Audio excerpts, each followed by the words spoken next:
आज हमारे साथ हैं दरियाबाद विधानसभा अध्यक्ष श्री सुल्तानुल्लाह जी और उनके बड़े भाई नियामतुल्लाह जो पूर्व जिला पंचायत प्रत्याशी हैं।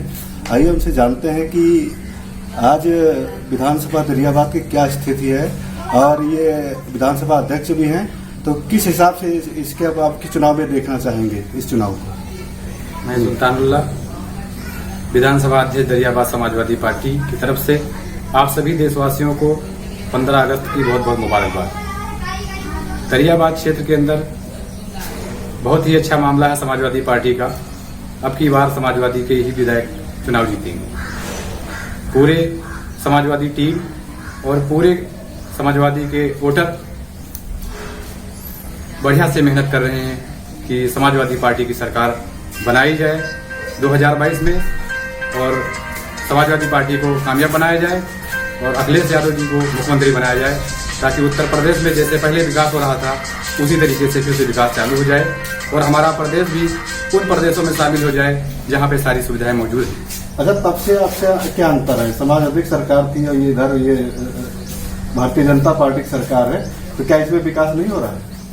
विकास वो अपने हिसाब से कर रहे हैं, लेकिन जो समाजवादी पार्टी विकास कर रही थी उसका तो पूरी दुनिया में लोगों ने माना कि वाकई में कोई भी प्रदेश ऐसा है, उत्तर प्रदेश ऐसा है जहां पर समाजवादी सरकार है और अखिलेश यादव मुख्यमंत्री हैं। वो अपनी नई सोच से जो उनके पास तालीम है, डिग्री है उनके पास, उसके हिसाब से उत्तर प्रदेश को चमकाना चाहते हैं और चमकाया भी। इसी तरीके से पूरे विदेश में समाजवादी पार्टी का भी नाम हुआ, अखिलेश यादव का भी नाम हुआ और अखिलेश यादव जी के साथ साथ सारे कार्यकर्ताओं का भी नाम हुआ, सारे वोटरों का भी नाम हुआ जिन्होंने अच्छी सरकार बनाई, समाजवादी सरकार बनाई, अखिलेश यादव को अपना मुख्यमंत्री बनाया। और अखिलेश यादव ने उत्तर प्रदेश को भी ऐसा प्रदेश बनाया जहां पे तमाम सुविधाएं नहीं थी। गिनाने के लिए हमारे पास बहुत टाइम चाहिए। कुछ आपको बताता हूं, जैसे आप ले लें लखनऊ में मेट्रो हो गया, या लखनऊ के अंदर जनेश्वर मिश्र पार्क हो गया, या 100 हो गया, या 190 हो गया। इन तमाम सुविधाओं को अखिलेश यादव ने उत्तर प्रदेश को तोहफे में दिया, इसलिए कि वोटर ने उनको मुख्यमंत्री बनाया तो उन्होंने अपने हिसाब से उत्तर प्रदेश को वो चीजें लाके दी जो और प्रदेशों में काफी पहले थी और आज वो चीज उत्तर प्रदेश को नहीं मिल पा रही है। आज भी तो सरकार मुफ्त राशन बांट रही है लोगों को।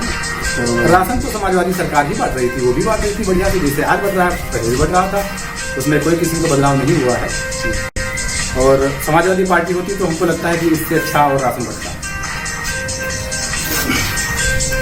आप जो है पूर्व प्रत्याशी भी हैं पुरंडलई तृतीय से, और आप बाहर भी जो है काफी अच्छे माहौल में रहे, तो वहाँ और यहाँ में क्या अंतर आपको दिखाई पड़ रहा है? पहले तो आज 15 अगस्त की मैं क्षेत्रवासियों को और देशवासियों को दिल से मुबारकबाद देना चाहूंगा।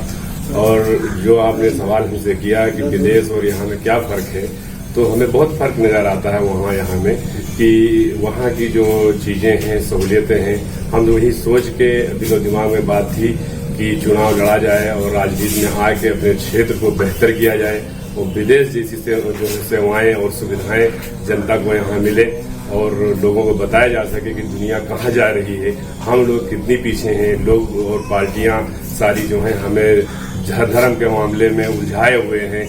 आज कोई पूछने वाला ये नहीं है सरकार से कि किस तरीके का विकास हो रहा है, सड़कें बन रही हैं कि नहीं बन रही हैं, अस्पताल में दवाएं मिल रही हैं लोगों की नहीं मिल रही हैं। अपनी अपनी गलत योजनाएं सरकारें जो आई हैं वो लेकर आई, और खास करके जो बीजेपी सरकार इस टाइम है उसके पास तो कोई रणनीति नहीं है जनता को लेके हमारे समझ से। अभी जैसे कि माननीय मोदी जी तो ये कह रहे हैं कि इसको डिजिटल इंडिया बना रहे हैं, आत्मनिर्भर भारत बना रहे हैं, तो क्या गलत है? असल में कहना और करने में बहुत बड़ा अंतर होता है। जो अभी आप देखिए कि आप जब विदेश घूमिए, जैसे मोदी जी आके घूमे हैं विदेश, तो वो अमली जामा यहाँ पे पहनाए उस चीज को, जिसे देखें कि वहाँ की सड़कें, वहाँ के अस्पताल और वहाँ के जो नागरिक हैं उनको क्या सुविधाएं मिल रही हैं, वहाँ की जो सरकार है क्या सुविधाएं दे रही है, उस पर अमल भी किया जाए। सिर्फ हवाई वादे और बात कह देना और कोई चीजें दिखा देना कि हाँ ये है डिजिटल इंडिया का मतलब ये है कि आप उसको करके भी दिखाइए। एक गांव को ही जो है अपना वो करके दिखाइए कि हाँ हमने किस किस्म का विकास किया है। विदेश गए थे,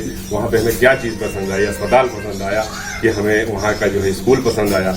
तो हम काफी अर्सा बाहर विदेश में गुजार चुके हैं, हमने वहाँ पे देखा है कि अपने देश और विदेश में सब बहुत सारी चीज़ें जो मेन चीज़ें हैं, जैसे कि वहाँ पे जो स्वास्थ्य का मामला है, अस्पताल का मामला है, सरकार वहाँ पे नंबर 1 पैसा उसमें खर्च कर रही है। हमारे भी दिलो दिमाग में चीज़ है कि हमारे भी जो है देशवासियों को उसी तरीके की सुविधाएं मिले जैसे बाहर है। या क्यों हम लोग हर चीज़ जैसे टैक्स है या रोड का जो है हम लोग टैक्स दे रहे हैं, सारी चीज़ें हैं, उस तरीके से हमें भी वो सुविधाएं मिलनी चाहिए। जो हमारा पैसा सरकार के खाते में जा रहा है तो वो सिर्फ ये वादे नहीं हुआ है वही कि गड्ढे मुक्त सड़कें हो गई। हमने तो देखा है कि सड़क भी मुक्त हो गई हैं, सड़कें ही नहीं हैं, गड्ढे तो हैं लेकिन सड़कें नहीं। ये है मामला। तो उसको जो है जरूरत ये है कि देश का दौरा करें, चाहे मुख्यमंत्री हो चाहे प्रधानमंत्री हो, लेकिन जो चीज वहाँ की देखें उनको अपने देश में दिखा दे करके कि देखिए हम अमेरिका गए थे, हमें वहाँ पे ये चीज पसंद आई, हमने लाके कर दिया। जैसे कि हमने देखा कि जो है गोमती रिवर फ्रंट माननीय अखिलेश यादव जी ने अपने उसमें जो है सुंदरीकरण उसका कराया, और झूले बहुत महंगे महंगे झूले, बहुत महंगे महंगे फव्वारे उनको, या माननीय मुलायम सिंह यादव जी जो मुख्यमंत्री थे विदेश गए, रक्षा मंत्री थे विदेश गए, उनको सारी चीजें पसंद आई और वो आए और उनके दिलो दिमाग में वो चीज थी कि वो चीज हमारी जनता को भी मिले, और आके उन्होंने उसको अमली जामा पहना दिया। वो फव्वारे लग गए गोमती रिवर फ्रंट पे, वो लाइटें लग गई गोमती रिवर फ्रंट पे। कितनी सरकारें आई हो गई, लोग लेकिन यहाँ तो उन लोगों का कहना है कि इतना महंगा महंगा फुहारा ये सब लगवाने की जरूरत क्या थी? जरूरत है भाई, जरूरत है यार। हम सिर्फ ये थोड़ी है कि सारी चीजें टीवी और सीरियल में देखें लेकिन उसका हमें जो है मजा न मिल पाए, उसका लुत्फ हमें न मिल पाए। भाई जो विदेश में हमें क्या फर्क है? फर्क तो यही है कि भाई जो चीजें वहां है यहाँ हो जाए।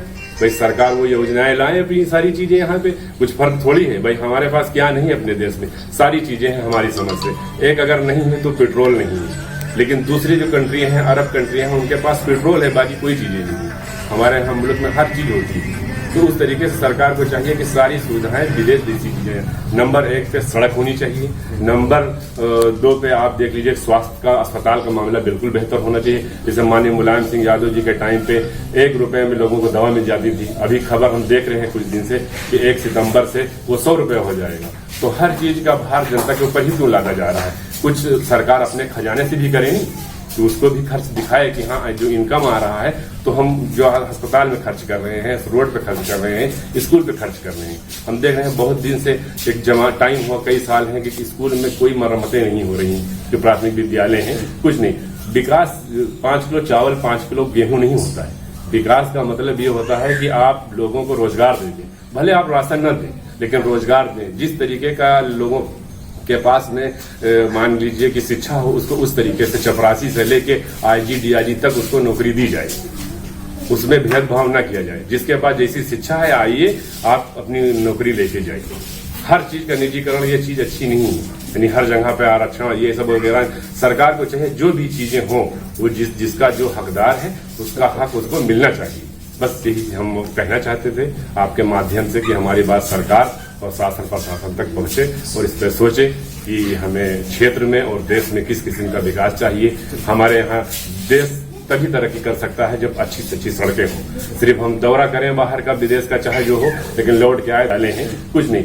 विकास 5 किलो चावल 5 किलो गेहूं नहीं होता है। विकास का मतलब ये होता है कि आप लोगों को रोजगार दे दें, भले आप राशन न दें लेकिन रोजगार दें। जिस तरीके का लोगों के पास में मान लीजिए कि शिक्षा हो, उसको उस तरीके से चपरासी से लेके आईजी डीआईजी तक उसको नौकरी दी जाए, उसमें भेदभाव न किया जाए। जिसके पास जैसी शिक्षा है आइए आप अपनी नौकरी लेके जाइए। हर चीज का निजीकरण ये चीज अच्छी नहीं है, यानी हर जगह पे आरक्षण ये सब वगैरह। सरकार को चाहे जो भी चीजें हों वो जिसका जो हकदार है उसका हक उसको मिलना चाहिए। बस यही हम कहना चाहते थे आपके माध्यम से कि हमारी बात सरकार और शासन प्रशासन तक पहुंचे और इस पर सोचे कि हमें क्षेत्र में और देश में किस किस्म का विकास चाहिए। हमारे यहाँ देश तभी तरक्की कर सकता है जब अच्छी से अच्छी सड़कें हों। सिर्फ हम दौरा करें बाहर का, विदेश का चाहे जो हो, लेकिन लौट के आए तो अमल करें कि हमें सड़क नंबर 1 चाहिए, हमें अस्पताल नंबर 1 चाहिए। वो जो 1 रुपए कीमत थी वही होनी चाहिए और सुविधाएं दें आप। कि मुलायम सिंह यादव जी के जमाने में जो 1 रुपए में सुविधा मिल रही थी आप करते कि और बड़ी से बड़ी बीमारी, बड़े से बड़े ऑपरेशन आप 1 रुपए में कर देते, वो बेहतर था। लेकिन आपने 1 रुपए से 100 रुपए बढ़ा दिया। हमें चीज बहुत ही जो है नागवार गुजरी है और सब जो जनता है उसकी अब भार सीधा सीधा उसके ऊपर पड़ेगा। लेकिन आप 5 किलो चावल का 5 किलो गेहूं का लॉलीपॉप दिखा के एक समझ लीजिए जनता के साथ में छल कर रहे हैं। तो अभी आप सुन रहे थे विधानसभा अध्यक्ष समाजवादी पार्टी सुल्तानुल्लाह जी और नियामतुल्लाह जी पूर्व प्रत्याशी। मैं अजय कश्यप, एक्सप्रेस न्यूज भारत।